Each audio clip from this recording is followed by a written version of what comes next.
میرے بھائیوں، محبت دل کی وابستگی، روح کا میلان اس کو کہا جاتا ہے۔ دل انسانی جسم کا بادشاہ ہے۔ جو چیزیں دل میں پنپتی ہیں، جو خواہشات دل کے اندر قرار پکڑتی ہیں، سارا وجود وہی کرتا ہے۔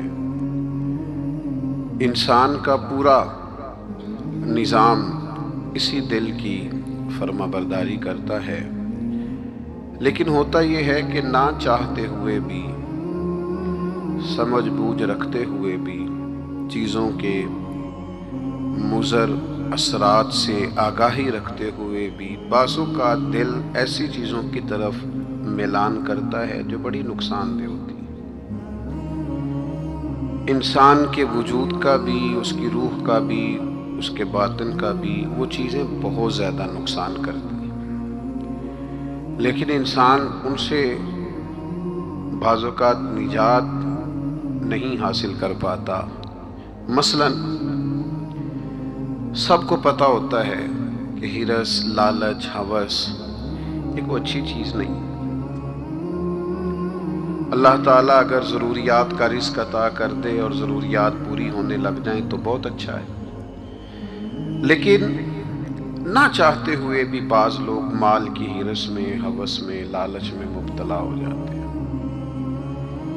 یہ محبت دن بدن بڑھتی چلی جاتی ہے۔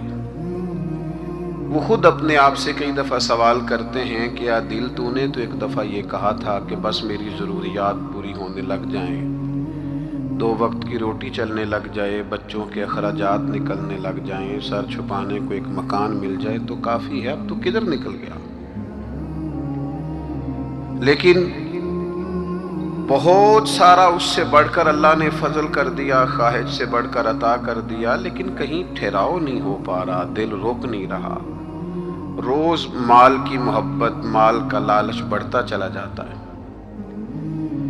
یہ اس قدر زیادہ نقصان کرتا ہے کہ نبی کریم صلی اللہ تعالیٰ علیہ وسلم نے ارشاد فرمایا کہ دنیا کی محبت ہر گناہ کی جڑ ہے۔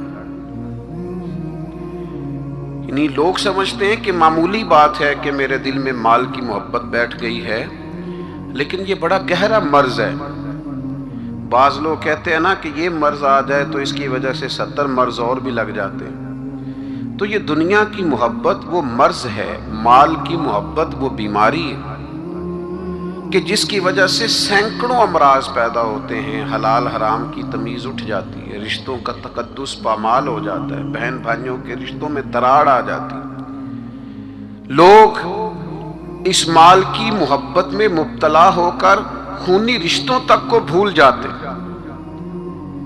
تو اگر محبت کو صحیح رستہ نہ ملا، یہ محبت الہی اور محبت رسول صلی اللہ تعالیٰ علیہ وسلم کے خوبصورت عنوانات کی عادی نہ ہوئی، تو پھر یاد رکھیے گا کہ مال کی محبت تو پورے طور پر اجاڑ دے گی، اندر کو تباہ کر دے گی۔ ایک دوسری محبت بڑا نقصان کرتی ہے، وہ ہے شہرت کی محبت۔ میں چاہا جاؤں، میری شہرت ہو جائے، لوگ مجھے جانیں، کوئی ایسا طریقہ اپناؤں جس کی وجہ سے دنیا کے اندر فیمس ہو جاؤں، لوگ میرا نام لینے لگیں۔ آپ یقین کریں، سوشل میڈیا کے اوپر بڑے بڑے وزادار، بڑے بڑے باریش لوگ، بڑے بڑے اچھے اور اچھی قد و قامت اور اچھا نام رکھنے والے لوگ فقط مشہور ہونے کے لیے وہ حرکتیں کرتے پھرتے ہیں کہ کوئی بھی سنجیدہ آدمی دیکھے تو شرم سے اس کی نظر جھک جاتی۔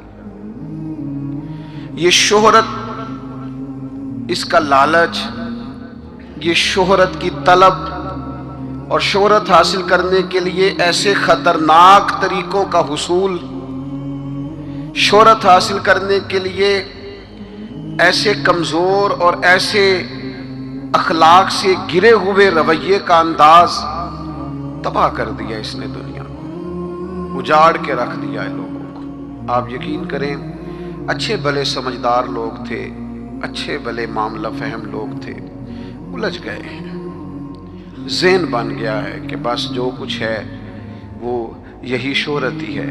वो मेरे भाइयों सुनो, हज़रत मौला अली शेर खुदा फरमाते, मुसन्नफ़ इब्न अबी शैबा में मौजूद है, हज़रत मौला कायनात फरमाते हैं, उसे मुबारक हो जिसे थोड़े लोग जानते हैं। वो काबिले मुबारकबाद है जिसका तारुफ कम लोगों में, जिसको जरा ज्यादा लोगों में जिसकी शनाख्त नहीं है। मेरे भाई, आप कभी उन लोगों से पूछ कर तो देखो, उनसे कभी मुलाकात तो करो जो बड़े मशहूर हो गए। कभी उनकी तन्हाई में उनके पास तो बैठो, उनसे पूछो तो सही। इस शोहरत के सबब से उन्हें कुछ ऐसे काम भी करना पड़ते हैं जो वो करना नहीं चाहते।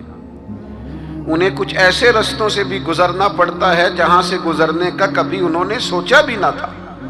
वो तो चाहते थे कि कोई तन्हाई होती, कुरान मजीद का नुस्खा होता, 500 दाने वाली तस्बीह होती, कहीं मुसल्ले का नूर होता, दिल में हो याद तेरी, गोशाए तन्हाई हो, फिर तो खलवत में अजब अंजुमन आराई हो। दिल चाहता था, लेकिन ये शोहरत, इसकी तलब। हाँ, एक बात है, अगर आप शोहरत चाहते हैं, मारूफ होना चाहते हैं, मशहूर होना चाहते हैं, बहुत सारे लोगों में चाहते हैं कि आपका नाम सुनहरी हुरूफ से हो और ज्यादा लोग आपको जाने पहचाने, तो कुरान मजीद ने नुस्खा दिया है। फरमाया, इन्नल्लज़ीना आमनू व आमिलुस्सालिहाति सयजअलु लहुमुर रहमानु वुद्दा। जो ईमान लाने के बाद नेक अमल करेगा, रब लोगों के दिलों में मोहब्बत पैदा फरमा देगा। रहमान ऐसा माहौल बना देगा कि उन लोगों के दिलों में, अल्लाह ताला लोगों के दिलों में उस बंदे की मोहब्बत पैदा कर देगा। एक और मोहब्बत होती है, औलाद की मोहब्बत। बड़ी अच्छी मोहब्बत है, होनी चाहिए। लेकिन अगर यही औलाद शरीयत के रास्ते में आने लगे, अगर यही औलाद इस तरह का रवैया इख्तियार होने लगे कि आपको उसकी खातर हलाल हराम की तमीज भूलना पड़े, या औलाद कहीं रुकावट बने शरीयत की राह में, तो फिर कुरान मजीद ने कहा, इन्नमा अम्वालुकुम व औलादुकुम फितना। फिर ये तुम्हारे लिए आजमाइश है। फिर तुम्हें थोड़ा गौर करना पड़ेगा, तुम्हें फिर देखना पड़ेगा, फिर तुम्हें तवज्जो करनी पड़ेगी कि कहीं अल्लाह रसूल के रास्ते में तो नहीं आ रही। हज़रत अबू बकर सिद्दीक रज़ी अल्लाह तआला अन्हु के बेटे ने एक दफा कहा था कि अब्बा जी, मुसलमान होने से पहले जब बदर के दिन मैं कुफार की तरफ से लड़ते हुए आ रहा था तो आप मेरी तलवार की ज़द में आ गए थे। मैं आपको कत्ल कर सकता था, पर मैंने बाप समझ करके छोड़ दिया। तो सैयदना अबू बकर सिद्दीक फरमाने लगे, बेटा तो अभी कलमा नहीं पढ़ता था, तूने मुझे बाप समझ के छोड़ दिया। अगर तू बदर वाले दिन मेरी तलवार के नीचे आता तो मैं तुझे कभी बेटा समझ के माफ ना करता, दीन का मुखालिफ समझ के कत्ल कर देता। इसलिए कि जो औलाद शरीयत के रास्ते में आएगी, दीन के रास्ते में आएगी, पैगामे हक के रास्ते में आएगी, उसे औलाद समझकर दरगुजर थोड़ा किया जाएगा। मेरे अजीजों, वतन की मोहब्बत भी कभी गालिब आती है, इलाके की मोहब्बत भी कभी गालिब आती है। इंसान जहाँ पैदा होता है, जहाँ जवान होता है, जहाँ वक्त गुजारता है, जहाँ उसके अहबाब होते हैं, जहाँ उसकी दोस्तियाँ होती हैं, जहाँ उसके ताल्लुकात होते हैं, वो मोहब्बत भी कभी गालिब आती है। लेकिन याद रखना, सारा कुछ ही मक्का मुकरमा में मौजूद था। वहीं पैदा हुए थे सहाबा, वहीं दोस्तियाँ थीं, ताल्लुक थे, रिश्तेदारियाँ थीं। लेकिन जब पता चला ना कि महबूब को मदीना पसंद है, तो फिर किसी ने भी वतन से प्यार नहीं किया, मोहम्मद अरबी के शहर से मोहब्बत फरमाई है। आप इन सारी मोहब्बतों को गिनते जाएं, वो दौलत की हो, वो शोहरत की हो, वो इख्तदार की हो, وہ اولاد کی ہو، وہ محبت آپ کے لیے وطن کی محبت ہو، یہ ساری محبتیں قربان کی جائیں گی۔ لیکن اگر کسی محبت کو حاصل کیا جائے گا تو وہ اللہ رسول کی محبت ہے۔